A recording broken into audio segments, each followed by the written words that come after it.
umuman musiqa bilimiga ega bo'lmasdan turib, siz super hit chiqara olasiz. Ya'ni bir dona prompt orqali.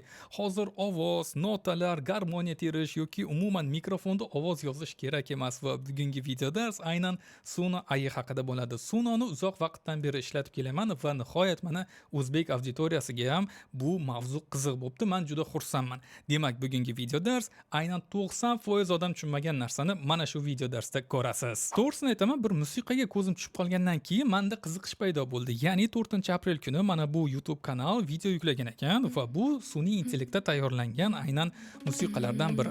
Eshitamiz. Bu yerda ritm bor, bu yerda garmoniya bor, ya'ni o'ta yaxshi yozilgan. Bu hammasi prompt orqali qilinadi. Men buni o'rgatib qo'yaman. Ya'ni примерно shunaqangi musiqalarni bemalol chiqarishimiz mumkin. E'tibor qarating, prosmotrga 17 million prosmotr va 100 ming ta obunachi yiqqan. Prosmotrlar uchyapti, siz ham bemalol qaytarishingiz mumkin. Endi har doimgidek men Sunoni qiynab ko'rdim va sizlar uchun ajoyib bir musiqani tayyorlatib ko'rdim. Oddiy misol mana Sokin shamol deb nomlanadi va bu ham aynan mana bu yo'nalishdagi musiqalardan biri. Bu yerda ritm bor, bu yerda o'zbekona bir musiqalar bor. Eshitamiz.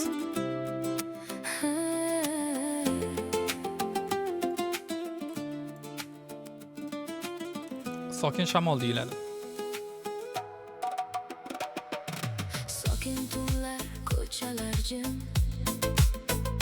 Eshityapsizmi? Shamol yurib o'tadi sekin. Og'ir, g'amgin ashulani ham tayyorlab ko'rdim. Ona haqida eshitib ko'ramiz. Onajonim, mehringiz Sof o'zbek tilida. quyosh, qalbingiz Xatolarsiz. bilan bo'ldi yo'lim ravshan. Tunlar bedor, yonimda bo'lib, baxtim uchun qilardingiz har dam. Va bu aynan monetizatsiya, ya'ni siz sun'iy intellektda musiqa chiqarib bemalol sotishingiz mumkin bo'ladi. Endi esa sizlarga yanada imkoniyatini ko'rsatish uchun men alohida aynan klubni ashula tayyorlab ko'rdim. Ritmi baland. Tun yana yonadi, neon chiroq, sen bilan yurak bo'lar uyg'oq, qo'llaringda yo'q qolaman. Va bu oddiy ishlatish usuli. Hozir esa har bitta joyiga alohida to'xtalib o'tamiz. Suno AI'ni qayerdan topamiz? Har doimgidek Google yoki Yandexga kiramiz va Suno deb yozamiz va to'g'risini aytaman, sizni qiynalmasligingiz uchun men Telegram kanalda hamma havolani, hamma promptni, hamma ma'lumotni qoldiraman. Bemalol obuna bo'ling, havolani qoldiraman. Telegram kanalda sun'iy intellektga qiziqadiganlar juda ko'p. Demak, aynan birinchi havolaga kiramiz va Sync Up'ni bosamiz. Bu yerda biz Google orqali aynan ro'yxatdan o'tishimiz mumkin, aynan telefon orqali, Discord, Facebook, Microsoft farqi yo'q va men har doimgidek Google dan o'taman. Google o'ta oson va qulay. Bu men o'ylashim bo'yicha ro'yxatdan o'tish hozir hech kim qiynamasa kerak va ko'p kishi biladi. Demak, Google dan o'tamiz, o'zimizga kerakli bo'lgan aynan akkauntni, sahifani tanlaymiz va ro'yxatdan o'tiladi. Va biz nechaga kirganmiz, yoshimiz, aynan kun va yilni tanlab qo'yishimiz kerak. Demak, tezda tanlaymiz, farqi yo'q, liboyini tanlab tashlasak bo'ladi va sal kichikroq qilib qo'yaman-da. Va bosamiz. Demak, biz Suno saytini asosiy oynasidamiz va chapki tarafdagi oynalarga e'tibor qaratishingizni iltimos qilaman. Demak, har doim 50 ta kredit beradi. Bu nima degani? Siz bir kunda 10 ta ashulani bemalol chiqara olasiz va ertasi kuni yana 10 ta chiqara olasiz va bu juda katta pluslardan biri. Home bo'limida siz alohida aynan Suno sizga taklif qilgan musiqalar, yangiliklar va oddiy misol Sunoni o'zida nimalar bo'lib turganini bemalol ko'rib olishingiz mumkin. Explore. Bu yerda xuddi shunday, ya'ni alohida ashulalar, nechta odam eshitdi, nechtasi like bosdi, nechtasi aynan kommentariy yozdi. Suno bu alohida bir nima desam bo'ladi, ijtimoiy tarmoq bo'lib qolgan va bu juda yaxshi. Oddiy misol yo'nalishlar, mana elektronika, rock, R&B, country yoki mana bu yerda eksperimental bor. Bossangiz har xil yo'nalishlar, ilhom olasiz, ko'rasiz, eshitasiz. Va create bo'limi. Bu yerda biz o'zimiz aynan ashulani tayyorlaymiz. Bunga alohida to'xtalib o'taman. Va studiya bo'limi bor. Endi studiya bo'limiga o'tish uchun aynan pul to'lashingiz kerak. Studiya bo'limida siz ovozlarni, tonini, musiqalarni, barabanini, kerakli effektlarni bemalol to'g'irlab olishingiz mumkin. Endi bu yerda sizda alohida bo'sh bo'ladi. Nega? Chunki siz musiqa chiqarmagansiz. Men undan oldin musiqa chiqarganman. Aytgancha 6 oy oldin aynan Boyvachcha filmini posterini o'zgartirganman va e'tibor qaratsangiz, Boyvachchaning musiqasi o'zi bor, lekin matni boshqa. Mani kreativ salohiyatim zamonaviy dizaynerman, prevyuchi. Bitta klient xafa qildi, shu bo'ldimi hurmatim. Bugun kechirim so'radi, men esa kechirmadim. Bu alohida mana shu sketching deyiladi, ya'ni kichik bir yo'nalishda man ko'rsatishim mumkin. Agar sizga qiziq bo'lsa, aytgancha ushbu videorolik 600 ta layk yig'sa, man qanday qilib shunday yo'nalishdagi musiqalar chiqarishni o'rgataman. Hooks bo'limi bor. Bu bir TikTokka o'xshaydi. Ya'ni siz bemalol video yuklaysiz, ashulangizni yuklaysiz va mana bu joyga yuklasangiz, mana layklar, kommentariyalar va bu ham juda yaxshi narsa. Va bu yerda sizga bildirishnomalar keladi. Ya'ni yangiliklar, bizda mana bu aksiya bo'ldi, mana bu narsa qo'shildi deb chiqadi. Endi esa create bo'limiga o'tamiz va birinchi musiqamizni tayyorlab ko'ramiz. Endi biz create bo'limiga o'tganimizdan keyin e'tibor qaratsangiz, bizda ikkita oyna ochiladi va birinchi oyna bu alohida sozlama oynasi. Biz bu yerda matnlar bilan ishlaymiz, yo'nalishlar bilan ishlaymiz, baland pastligi, ya'ni musiqamizni boshdan oxirigacha sozlab olishimiz mumkin. Kim aytadi, erkak kishimi, ayol kishimi, toni qanaqa uni bizni promptimizga, ya'ni biz yozgan musiqamizga qanchalik to'g'ri keladi, hammasini mana shu oynada qilamiz. Ikkinchi oyna bo'lsa, ikkinchi oynada siz chiqargan ashulalar bor. Ya'ni qaysi ashulani bossangiz, o'sha ashula chiqsa, bemalol eshitishingiz mumkin. Bu yerda filtrlar bor, like bosishingiz mumkin, buni sunoni ichida tarqatib yuborishingiz mumkin. Ya'ni sizga osonlashtirilgan aynan ikkinchi oyna bu. Va modellarga to'xtalib o'tdimmi, yo'qmi, to'g'risini aytsam, xayolim buzildi, lekin V-5Al bu tekin model. Lekin V505 Pro bu pulli model, lekin bu juda yaxshi ishlaydi. Musiqani zo'r tushunadi, promptni yaxshi tushunadi va siz nima xohlab turganingizni bitada chiqarib beradi. Lekin bunga o'tish uchun pul to'lash kerak. Alohida narxlarga videoning oxirida to'xtalib o'tamiz. Endi bizga ChatGPT kerak bo'ladi va aynan sizga matn kerak bo'ladi. Matnni qanday yozdirishingiz mumkin? Xayolingizga kelgan narsa, ya'ni promptni to'g'ri yozishingiz kerak. Oddiy misol, hayotim haqida shular kerak, g'amgin, sokin va ta'sirli bo'lsin. Bu eng oson va eng xayoliga kelgan birinchi narsa. Ya'ni bu prompt emas, bu prosta so'rash bu. Prompt yozish haqida meni yopiq Telegram kanalimda dars bor va u yerda o'ta chuqur o'rgatilgan 9 ta aynan promptni, aynan punktini, qanday qilib promptni to'g'ri yozish, nimalarga ahamiyat berish va qanday qilib to'g'ri prompt engineering bilan ishlash haqida dars bor. Qiziqqanlar bo'lsa, havolani qoldiraman. Demak, biz oddiy aynan prompt yozamiz va e'tibor qaratsangiz, mana g'amgin, sokin va ta'sirli uslubda. Hayotim, tunlar jim bo'lsa eslayman seni, xotiralar yuragimni ezadi sekin, kulgan kunlarim qolib ortimda, bugun esa sukut yonimda mening. Sunoni yana bitta qulayligidan biri, agar siz shoir bo'lsangiz, siz o'z she'rlaringizni bemalol ovozlashtirishingiz mumkin bo'ladi va bu haqiqatan ham yaxshi narsa.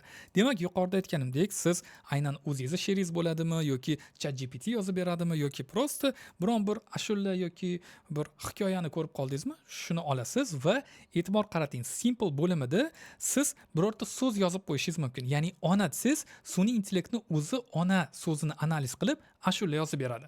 Ya'ni bu yerda prompt bilan ishlashingiz mumkin. Oddiy misol, ona haqida g'amgin ashula deb yozsangiz, shu matnni o'zini analiz qilib o'zi yozib beradi. Biz esa alohida aynan sozlashimiz kerak. Ya'ni yaxshiroq chiqish uchun ikkinchi bo'limga o'tamiz va mana shu matnni yuboramiz.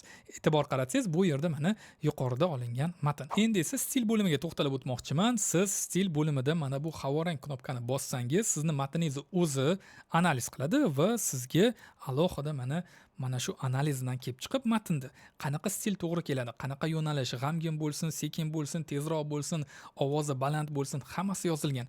Aytgancha stillarni ham Telegram kanalimda qoldiraman, bemalol yuklab olishingiz mumkin. Maslahat beraman, ishlatib ko'ring. Endi esa bu yerda kim bo'lsin, erkak kishi yoki ayol kishi va bu yerda alohida mana matn bor. Ya'ni siz o'zingiz yozgan matnmi yoki sun'iy intellektni o'zi yozganmi? Biz avtoni tanlamaymiz, chunki manual o'zimiz yozganmiz va endi bu yerda aynan pullik versiyasi, siz qanchalik aynan sun'iy intellektga chegara berasiz. Bemalol ishlataver ovozni, ya'ni xohlagan yangilik kiritgan deb kattalashtirib qo'ysangiz bo'ladi yoki siz o'zingiz yozgan stilga moslashsinmi? Pasaytirib qo'ysangiz, sizdagi stilni saqlab qoladi. Agar ko'tarib qo'ysangiz, o'zidan bir narsalar qo'shib yuboradi. Va meni o'ylashim bo'yicha bo'ldi. Create tugmachasini bosamiz va alohida mana musiqalar ishlashni boshladi bizda. Demak, men alohida stilni yana o'zgartirdim. Ya'ni yuqorida sun'iy intellektni o'zi bergan stilni ishlatib ko'rdim va o'zimdan prompt yozib ko'rdim. Endi esa keling eshitib ko'ramiz. Birinchisida e'tibor qaratsangiz, mana V505 ya'ni eng zo'r modelda ikkita ashula tayyorlab beradi. Ikkita ashula bo'lsa, alohida V-5Al da, ya'ni arzonroq versiyada eshitib ko'ramiz.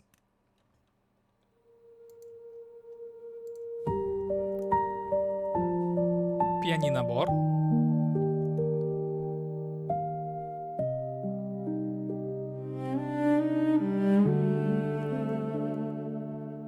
skripka bor. Tunlar jim bo'lsa eslayman seni.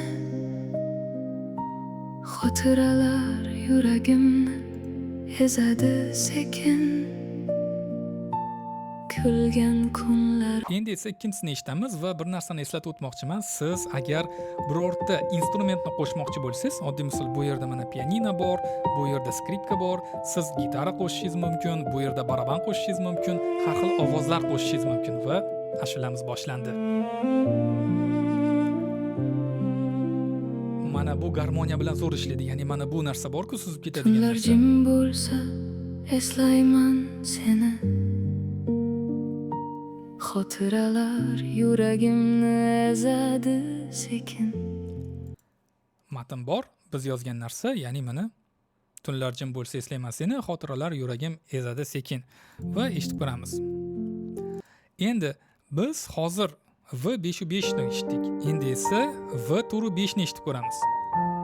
Уже 3 minutli ashula tayyor. Jim bo'lsa eslayman seni. Ovoz sal pastroq. Xotiralar yuragimni Talaffuz sal pastroq. ezadi sekin. Uzun charchagan qalbim. Lekin bu ham juda yaxshi natija. Kimga aytay dardimni, ichimdagi sirim. Hayotim. Endi esa o'sha men yozgan alohida promptni eshitib ko'ramiz. Mana melanxolichni, ya'ni bir sal ezadigan o'zbek aynan ayoli aytadigan emotsional elektronik pop, ya'ni elektro bor va pop stilda chiqarilgan.